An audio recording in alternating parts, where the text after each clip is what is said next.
Right guys, we've had another hectic weekend of Championship football and we are back to digest all of the weekend's action. Of course, we do still have a game going on tonight that sees Coventry going up against West Brom, but in terms of the other 11 matches that have taken place, we will be discussing all today. And as always, I do want to get your guys' verdict on these matches in the comments down below. Plenty of moving parts going on in the Championship right now, both at the top and bottom end of the table. 300 likes on today's video would be massively appreciated, but without any further ado, let's jump in. We saw Leeds bossing proceedings against Huddersfield, a 4-1 victory in this one, and some great individual performances. Dan James took his goals really well. Rutter had some excellent touches in and around the box, but the standout player from a Leeds perspective had to be Somerville. Absolutely unplayable in this one. 2 goals, 2 assists. That now takes his overall goal contribution tally to 10 for the season, and the gulfing class between these two sides was absolutely evident. Leeds knew they needed a reaction from that midweek disappointment against Stoke, and they definitely got that in this game.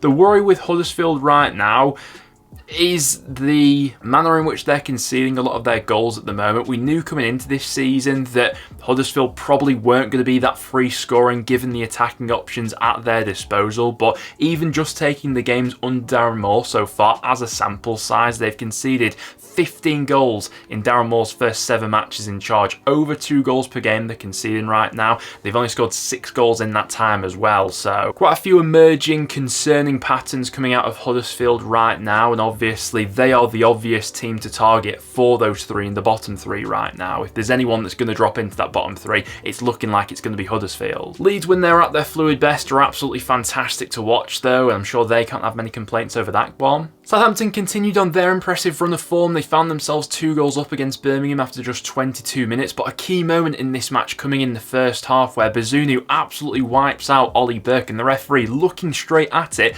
doesn't give a penalty. Had that been given for Birmingham, who knows how this game could have turned out. And Southampton have got away with a couple, it's worth pointing out, in their last couple of matches. Birmingham certainly should have been awarded a penalty there, and I think that they got away with one, with a handball not being given against Southampton in midweek against Preston. Regardless of that, there was a patch of that second half where Birmingham really threatened to get back into this game. Stansfield took his goal excellently, but credit to Southampton, they managed to overcome that pressure, and obviously Adam Armstrong kills it off with a goal late on. The Saints on a good roll at the moment. The same can't be said for Birmingham. 3 games for Wayne Rooney, 3 defeats. Now, we all knew looking at the fixture list that Rooney was walking into at Birmingham how tough it was going to be, and things don't get much easier, it's worth pointing out. Birmingham's next 2 matches are up against Ipswich and Sunderland, and to be honest, I wouldn't be totally surprised if Birmingham were to lose both of those matches as well, which really would be quite the damning start for Rooney. But interested to get some of your takes on the penalty decision especially. We saw Swansea getting back to winning ways with all 3 points away at Blackburn. Coincidentally, their first win at Ewood Park since 1971.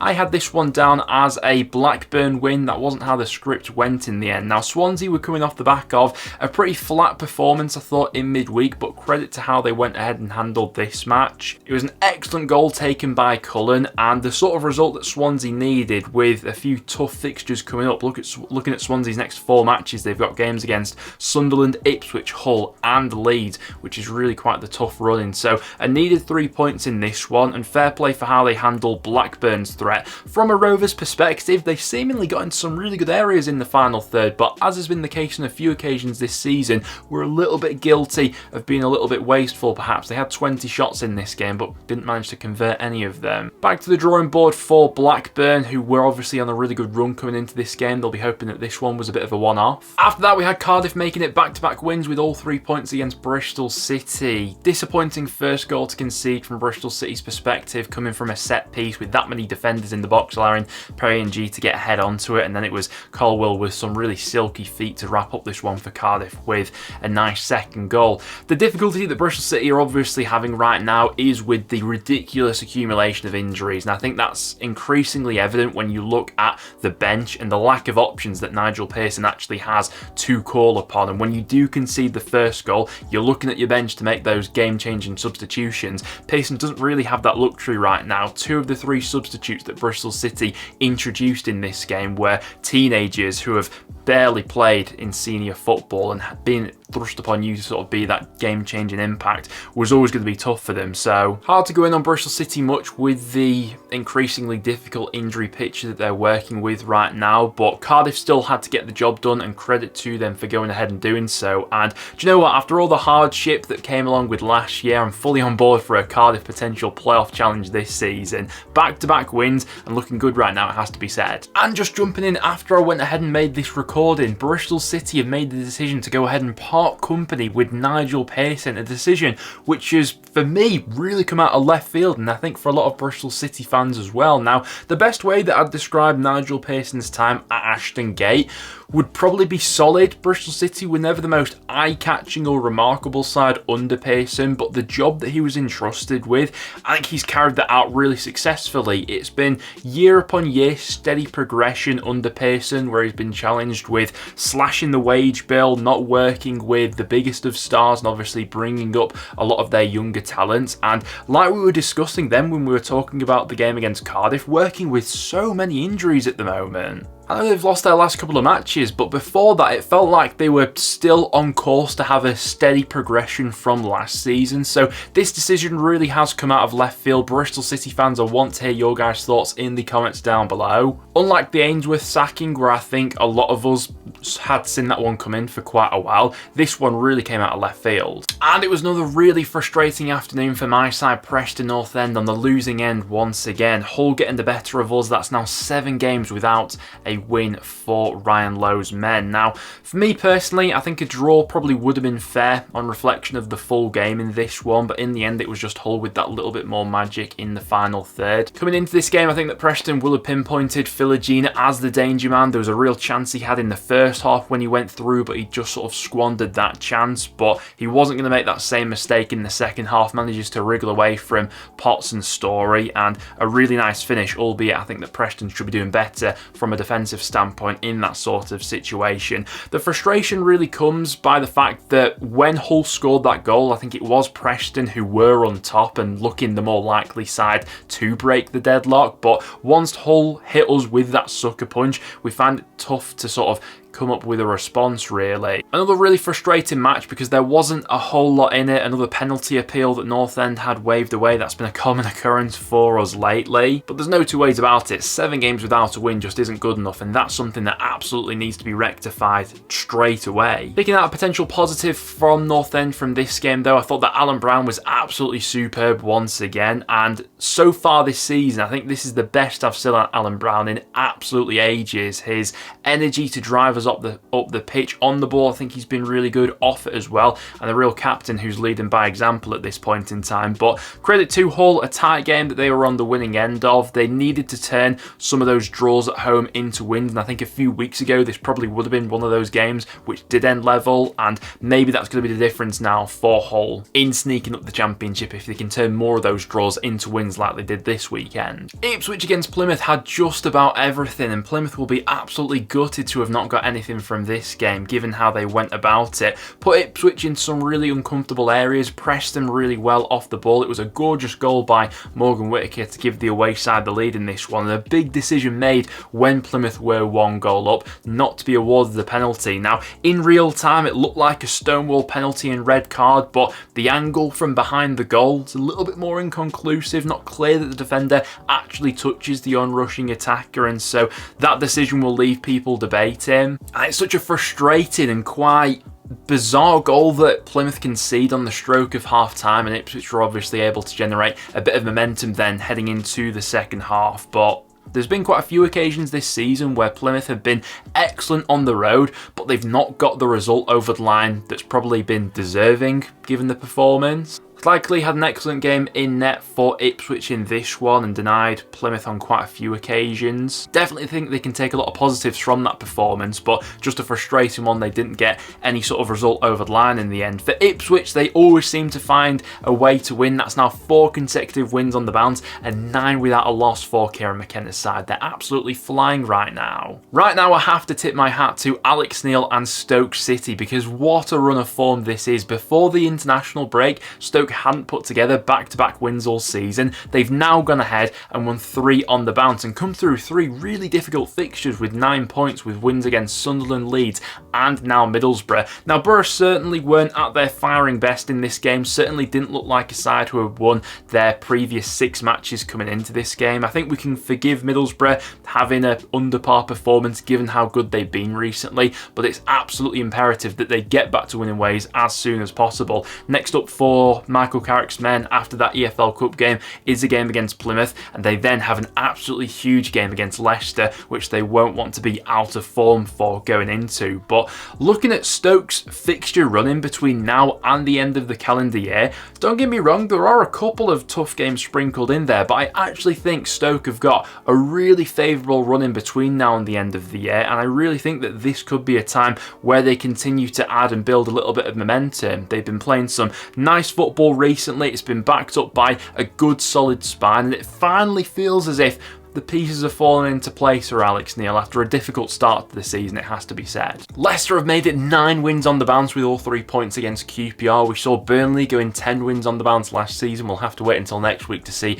if the Foxes can go ahead and match that record. Maybe not as comfortable as I thought this game would be for Leicester, but in the end their quality told. A cracking winner scored by Harry Winks, and obviously this was the end of Gareth Ainsworth's time at QPR. QPR making the decision after the game to go ahead and part company with Ainsworth.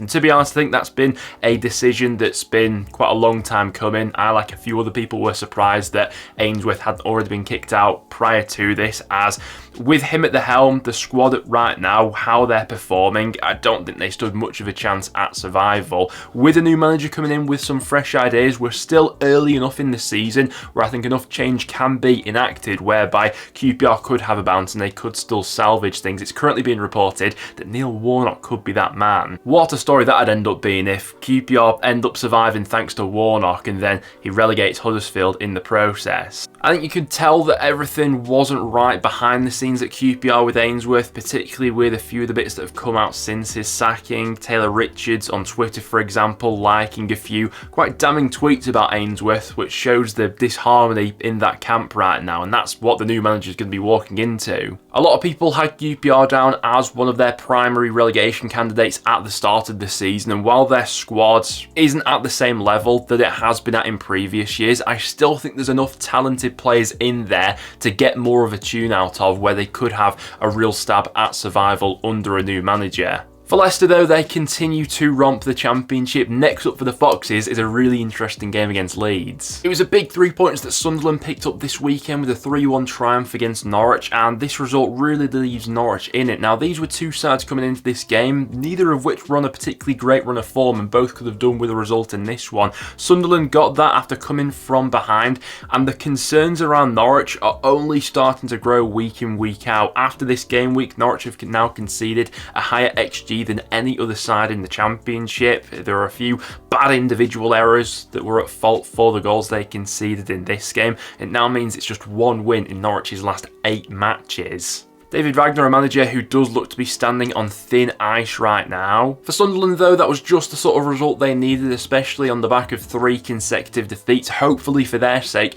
this will be the start of another good run of form. Quite an entertaining game between Watford and Millwall. This one played out as a 2-2 draw. Millwall thought they'd done enough to win this one with the late Wes Harding goal, but Watford still had a response to that to level it at 2-2. An interesting back and forth game really. This is now 5 unbeaten on the road for Millwall. For them to properly stop moving up the table, they just need to rectify that home form. Obviously, since Gary Rowett's departure, Millwall yet to win a match, 2 draws and a loss for them. In this game, they did have quite a bit of joy from crossing situations. It has been an area of vulnerability for Watford so far this season, and that's what Millwall were looking to play on. But the late goal salvaged things for Watford and means that it's now 4 unbeaten for Ismail Sarr, and they have put a decent buffer between themselves and the relegation zone with this fairly decent run of fixtures that they've had recently. As things stand, both sides level on 17 points. Come the end of the season, which side do you think will finish higher? And then to round off today's video, we finally had Sheffield Wednesday winning their first match of the season in their 14th attempt. They got the better of Rotherham in the Sunday fixture. Now, before we go on to say just how impressive Sheffield Wednesday were in this fixture, have to admit I was really disappointed by what Rotherham offered up for this game. I was backing them coming into this game. I thought that if they were ever going to go ahead and turn around their dismal away form, this was the match to go ahead and and do so. We didn't get that in the end, and the fact that Rotherham left this game with an XG of 0.36, having failed to register a single shot on target, I think is absolutely scandalous. If the Millers were going to turn around their away form, this seemed like the perfect opportunity to go ahead and do so, but they were far too passive in this game, as they have been for a lot of the away matches they played so far this season. And this result really does make me worry for Rotherham's future as a championship club, because I don't think it's sustainable that they can survive on home form alone. They need to pick up results on the road, and off this showing, I am worried for them. Full credit to Sheffield Wednesday though. We picked out this group of fixtures as the sort of games where they needed to start picking up some points. I was quite disappointed they didn't manage to get anything over the line in those games against Watford or Plymouth, despite the seemingly improved performances that couldn't translate to results up until this game. Really good stuff by Sheffield Wednesday, much better going forward. An XG of over 2 goals, could have had more than the 2 they scored in this game. But make no mistake about it, there is still a mountain to climb for Sheffield Wednesday, and this has to be the template of what they use going forward now. This has to be their bare minimum, the bare standard. Are we about to see the start of something from Sheffield Wednesday? I'm not getting too carried away given it was Rotherham and their away record, but much better from Wednesday in this one. But guys, there we have it. That will now wrap it up for today's video. Thank you very much for tuning in. If you did go on to enjoy, make sure to leave a like, and do get all your thoughts in the comments down below. Plenty going on in the Championship right now, with 2 managerial departures this weekend, a bunch of action in all the matches we've discussed, plenty to get your teeth sunk into. Apart from that though guys, thank you very much for tuning in, and I'll see you all in the next one.